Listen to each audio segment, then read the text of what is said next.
wangu wote unasema Tanzania mpya inakuja. Awe Magufuli hatukumuombea au tulimuombea, inakuja. Kwa sababu anayeleta ni Mungu kupitia watu. Lakini kwa Mungu mzoga unatoa asali. Mimi nasema mimi wazi. Hata wakati wa uchaguzi mimi nilikuwa simpendi Magufuli. Wale watambaaji sikieni, nilikuwa simpendi Magufuli. Yeye kama Magufuli binafsi mimi sikuwa na tabu naye. Lakini nilikuwa na tabu na hiyo kitu inaitwa CCM. Wala sikutegemea kwamba atakuwa rais. Na nilikuwa nasema Mungu aje mtu mpya asiyetoka CCM. Ndio maana ukuniona mimi mahala popote nimesema hiyo kitu nzuri. Mimi nasemaga kweli. Naona watu wanaanza kukodoa macho. Kodoa vizuri. Mimi sikuwa naipenda CCM. Yani nasema mimi, siwasemee nyie, mimi nilikuwa napenda yani iondoke kabisa. Kwa nini? Kwa nini nilikuwa napenda hivyo? Ya sababu zenyewe alizozisema Magufuli alipoingia madarakani. Kwa taarifa yako, tulikuwa tunamjua yeye mchapakazi, lakini hata kama akiwa rais, hili dudu hili. Akasema rafiki yangu Mheshimiwa Mbowe kwamba hata malaika mtakatifu akishuka ndani ya jitu hili anakuwa ibilisi. Malaika Gabrieli ukimshusha pale baada ya sura jini. Tanisamee watu mnaopenda hiyo kitu. Lakini mimi ni mtumishi wa Bwana. Huwa nasema ili watu wapone. Na hata watu wenyewe tulikuwa tunatamani jamani hii kitu iondoke. Lakini hiyo kitu imekuja tena. Bahati nzuri akachaguliwa Magufuli yule pale. Tukaanza kuangalia Magufuli huyo.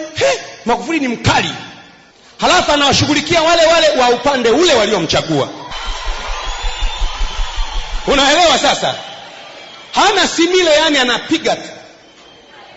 Nikasema wiki iliyopita kwamba kama Magufuli ni anawachakaza kweli, anatakiwa ajue wale wengine anaowachakaza wale waliumizwa na yule, kwa sababu kwamba anaelekezwa. Nikasema hivyo, nakumbuka mimi nasema mimi natoa maelekezo ya familia yangu. Kwa hiyo kama umekuja hapa bahati mbaya, mimi naongea na familia. Mimi ni baba wa familia. Ufufuo na uzima ni familia. Wana familia wote mlio Marekani, na wote mlio Uingereza, na wote mlio Ujerumani, na wote mlio Asia, na wote mlio Marekani, Amerika ya Kusini, sikilizeni, na wote mlio Tanzania. Hatukutegemea akatoka mle ndani, na sisi ni rais. Tukasema pamoja na kwamba hatukupenda hiyo chama hicho, lakini ametoka rais. Tukasema rais akitoka ni rais, na ameanza kufanya kazi ambayo kwa kweli inatupa matumaini. Tanzania mpya inakuja. Kwa nini nimesema hayo? Nimesema hayo kwa sababu rais sikiliza kwa makini sasa. Rais Magufuli kaingia madarakani siku 60 za mwanzoni. Akagundua ile flow meter inayoleta mafuta kutoka nje ya nchi. Ile flow meter, zile meli za mafuta zinaletwa, sasa zinapaki pale. Ile flow meter ya kuhesabu huyu aliyeleta mafuta ameleta kiasi gani ili achajiwe ushuru kiasi gani, flow meter haifanyi kazi. Ina maana mafuta yote miaka 5 yanaingia nchini, yanaingia bila kulipiwa ushuru kwa miaka 5. Nikasema huyu bwana ameingia, amegundua ndani ya siku 60 amegundua haya. Aliyekuwa kwenye nafasi hiyo ndani ya miaka 10 alikuwa hajaona? Jibu nikasema alikuwa kimya. Nikasema kimya ina tafasiri yake. Tafasiri ya kwanza, I'm comfortable. Tafasiri ya pili, nimekuruhusu. Tafasiri ya tatu, usiguse hapo, ni mali yangu. Unaona Alafu ndani ya siku hizo akaona makonteina zaidi ya 2000 na ushehe yametoroka bila kulipa ushuru, na makonteina yale yalishaletwa hata kabla yeye hajawa rais. Inawezekanaje makonteina 2000 yalete na yapenye? Usalama wa taifa wapo, polisi wapo, na wasijue? Jibu ni kwamba polisi walikuwepo na walikuwa wanajua, usalama wa taifa walikuwepo na walikuwa wanajua, lakini hawawezi wakayakamata kwa sababu ni ya yule mzee. Hiyo ndio tafasiri yake. Hebu jiulize, rais amesema amekamata wafanyakazi hewa. Wafanyakazi hewa maelfu. Yule mwingine aliyetoka alikuwa hawaoni. Na kuuliza, alikuwa hawaoni? Unanisikia vizuri? Sasa kwa nini nimesema hayo? Sikiliza vizuri. Nimesikia sasa kwamba Chama cha Mapinduzi kwa utaratibu wao mwezi huu wa 6 ndio wanatakiwa wamkabidhi Magufuli uwenyekiti. wa chama chao, ili awe na kofia mbili, awe mwenyekiti na awe rais. Lakini nimepata taarifa zangu za kiufufuo. Sikiliza vizuri, sikiliza vizuri. Nimepata taarifa zangu za kiufufuo kwamba wale waliokuwa wanaleta makonteina bila kulipa ushuru, wale waliokuwa wameharibu flow meter, wale waliokuwa wametengeneza wafanyakazi hewa, wale waliokuwa wameharibu nchi, wakisimamiwa na yule babu yao, wanapita nchi nzima sasa hivi, wanapiga kampeni wakisema, bwana, tulete hoja kwamba hakuna haja ya Rais Magufuli kuwa mwenyekiti wa chama, tusimpe mwenyekiti wa nini, wa chama. Kwa nini? Kwa sababu anatutumbua sana. Ametumbua NIDA, ametumbua huku, tusimpe mwenyekiti wa chama. Sasa sikiliza mimi nikwambie, sikiliza niseme. Hebu kama nataka niseme, sema amen. Sikiliza niseme. Sisi hatukumtaka Magufuli, lakini Magufuli kaja, tumekubali. Nyie wale wa CCM Magufuli wenu leo wameanza kufanya kazi, mnasema mnyime mwenyekiti wa chama ili muendelee na uharibifu. Nasema hivi, Magufuli, nisikize mimi na watu wako. Kama watabadilisha wakunyime mwenyekiti wa chama, na wewe waambie hivi, ninabadilisha sheria kuanzia leo, rais aliyekuwa madarakani atashtakiwa kwa makosa aliyoyafanya akiwa madarakani.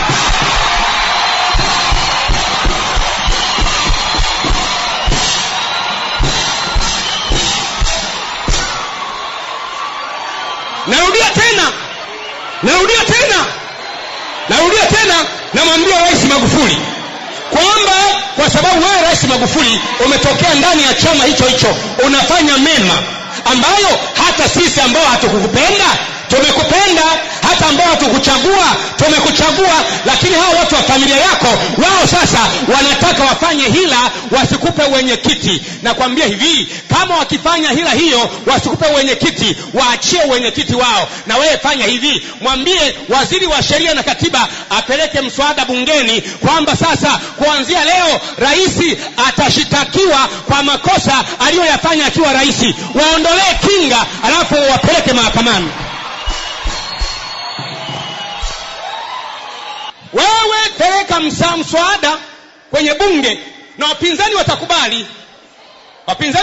Sema, bwana, mimi ni rais, nimeamua kuleta mswada, rais aondolewe kinga, yale makosa ambayo rais aliyoyafanya akiwa rais, nikiwepo na mimi kama nitafanya makosa, kuanzia sasa tunaondoa kinga, ashtakiwe. Halafu sasa uanze na wale uanze na tembo. Useme kwamba miaka 10 iliyopita Tanzania ilikuwa na tembo 410. Baada ya miaka 10 tembo wamebaki 10,000. Kumbuka, ukimya maana yake I am comfortable. Ukimya maana yake it is mine, don't touch it. Ukimya maana yake nimeruhusu. Kwa Magufuli, kama wanafanya hivyo, na wewe amua, naondoa kinga. Alafu tuanze kufuatilia wale tembo 400 na ushehe waliopotea miaka 10 wamekwenda wapi. Alafu ile flow meter iliyokuwa inatoa mafuta na rais yupo, ilikuwaje? Alafu makontaina yale yaliyokuwa yanapita hewa na rais yupo, ilikuwaje? Alafu wafanyakazi hewa waliotia hasara na rais alikuwepo, ilikuwaje? Na wewe wakamate pale, wanyoshe pale, wataachia. Ukiyasikia maneno yangu mimi unaishi. Mimi naongea na rais sasa. Kwa nini wanataka wamnyang'anye wenyekiti? Na mpango ule wanazunguka nchi nzima, wako busy sasa hivi, wanapita wale wenye makonteina wanapita. Unajua sasa hivi hakuna haja ya kuwa na kofia mbili, hakuna sababu ya rais kuwa mwenyekiti wa chama. Tutenganishe, mwenyekiti awe yule aliyemaliza, alafu rais awe yeye. Waambie sawa, nimekubali, nitapeleka bili bungeni, naondoa kinga sasa kwamba rais atashtakiwa kwa makosa aliyoyafanya akiwa rais. Na waambie bili hiyo inakwenda bunge lijalo. Ushauri wa pili, Mheshimiwa Rais, kama unaona yule mkubwa yule ndiye anayeongoza zoezi la kusema eti wewe usiwe mwenyekiti, wakati yeye alikabidhiwa mwenyekiti bila ya matatizo. wangu wote unasema Tanzania mpya inakuja. Awe Magufuli hatukumwombea au tulimwombea, inakuja. Kwa sababu anayeleta ni Mungu kupitia watu. Lakini kwa Mungu mzoga unatoa asali. Huo nasema mimi wazi. Hata wakati wa uchaguzi mimi nilikuwa simpendi Magufuli. Wale watambaaji sikieni, nilikuwa simpendi Magufuli. Yeye kama Magufuli binafsi mimi sikuwa na tabu naye. Lakini nilikuwa na tabu na hiyo kitu inaitwa CCM. Wala sikutegemea kwamba atakuwa rais. Na nilikuwa nasema Mungu aje mtu mpya asiyetoka CCM. Ndio maana ukuniona mimi mahala popote nimesema hiyo kitu nzuri. Mimi nasemaga kweli. Naona watu wanaanza kukodoa macho. Kodoa vizuri. Mimi sikuwa naipenda CCM. Yani nasema mimi, siwasemee nyie, mimi nilikuwa napenda yani iondoke kabisa. Kwa nini? Kwa nini nilikuwa napenda hivyo? Ya sababu zenyewe alizozisema Magufuli alipoingia madarakani. Kwa taarifa yako, tulikuwa tunamjua yeye mchapakazi, lakini hata kama akiwa rais, hili dudu hili. Akasema rafiki yangu Mheshimiwa Mbowe kwamba hata malaika mtakatifu akishuka ndani ya jitu hili anakuwa ibilisi. Malaika Gabrieli ukimshusha pale baada ya sasa jini. Tanisamee watu mnaopenda hiyo kitu. Lakini mimi ni mtumishi wa Bwana. Huwa nasema ili watu wapone. Na hata watu wengi tulikuwa tunatamani jamani hii kitu iondoke. Lakini hiyo kitu imekuja tena. Bahati nzuri akachaguliwa Magufuli yule pale. Tukaanza kuangalia Magufuli huyo. Magufuli ni mkali. Halafu anawashughulikia wale wa upande ule waliomchagua. Unaelewa sasa? Nikasema kimya ina tafasiri yake. Tafasiri ya kwanza, I'm comfortable. Tafasiri ya pili, nimekuruhusu. Tafasiri ya tatu, usiguse hapo, ni mali yangu. Unaona Alafu ndani ya siku hizo akaona makonteina zaidi ya 2000 na ushehe yametoroka bila kulipa ushuru, na makonteina yale yalishaletwa hata kabla yeye hajawa rais. Inawezekanaje makonteina 2000 yalete na yapenye? Usalama wa taifa wapo, polisi wapo na wasijue. Jibu ni kwamba polisi walikuwepo na walikuwa wanajua, usalama wa taifa walikuwepo na walikuwa wanajua, lakini hawawezi wakayakamata kwa sababu ni ya yule mzee. Hiyo ndio tafasiri yake. Hebu jiulize, rais amesema amekamata wafanyakazi hewa. Wafanyakazi hewa maelfu. Yule mwingine aliyetoka alikuwa hawaoni. Na kuuliza, alikuwa hawaoni? Unanisikia vizuri? Sasa kwa nini nimesema hayo? Sikiliza vizuri. Nimesikia sasa kwamba Chama cha Mapinduzi kwa utaratibu wao mwezi huu wa 6 ndio wanatakiwa wamkabidhi Magufuli wenyekiti wa chama chao, ili awe na kofia mbili, awe mwenyekiti na awe rais. Lakini nimepata taarifa zangu za kiufufuo. Sikiliza vizuri.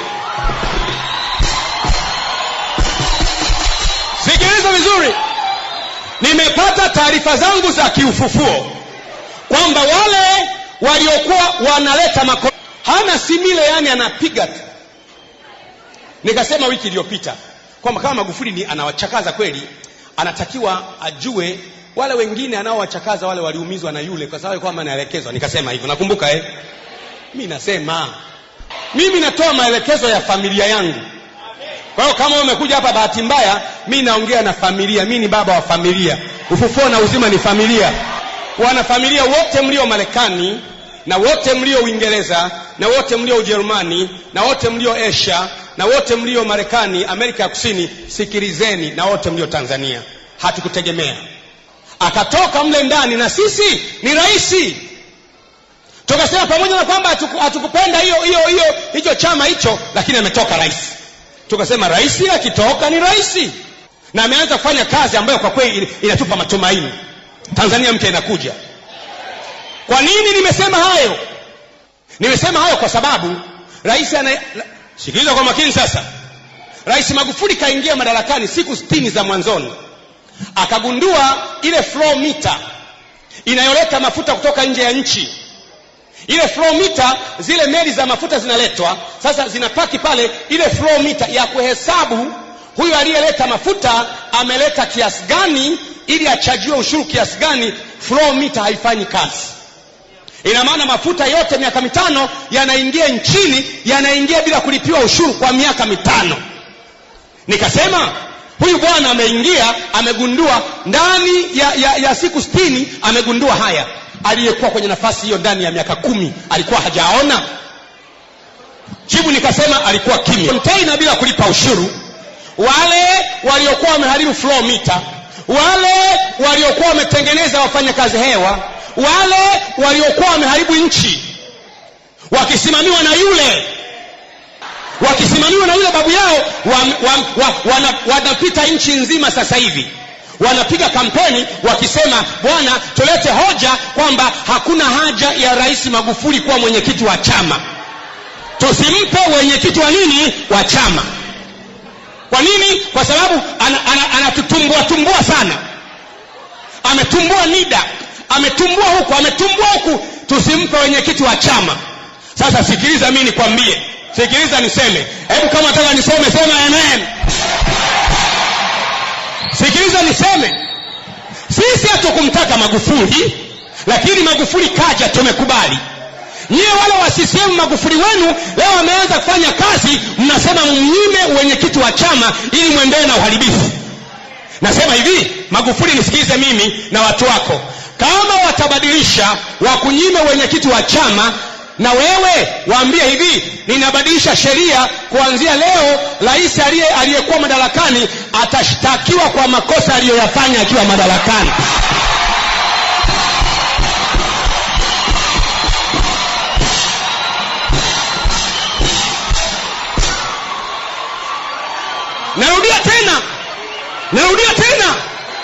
Narudia tena, namwambia Rais Magufuli kwamba kwa sababu wewe Rais Magufuli umetokea ndani ya chama hicho, unafanya mema ambayo hata sisi ambao hatukukupenda tumekupenda, hata ambao hatukuchagua tumekuchagua, lakini hao watu wa familia yako wao sasa wanataka wafanye hila wasikupe mwenyekiti. Na kuambia hivi, kama wakifanya hila hiyo wasikupe mwenyekiti, waachie mwenyekiti wao. Na wewe fanya hivi, mwambie waziri wa sheria na katiba apeleke mswada bungeni kwamba sasa kuanzia leo rais atashitakiwa kwa makosa aliyoyafanya akiwa rais. Waondolee kinga, alafu wapeleke mahakamani. Wewe peleka mswada kwenye bunge na wapinzani watakubali. Sema, bwana, mimi ni rais, nimeamua kuleta mswada, rais aondolewe kinga, yale makosa ambayo rais aliyoyafanya akiwa rais, nikiwepo na mimi kama nitafanya makosa, kuanzia sasa tunaondoa kinga, ashtakiwe. Halafu sasa uanze na wale uanze na tembo. Useme kwamba miaka 10 iliyopita Tanzania ilikuwa na tembo 410. Baada ya miaka 10 tembo wamebaki 10,000. Kumbuka, ukimya maana yake I am comfortable. Ukimya maana yake it is mine, don't touch it. Ukimya maana yake nimeruhusu. Kwa Magufuli, kama wanafanya hivyo, na wewe amua, naondoa kinga.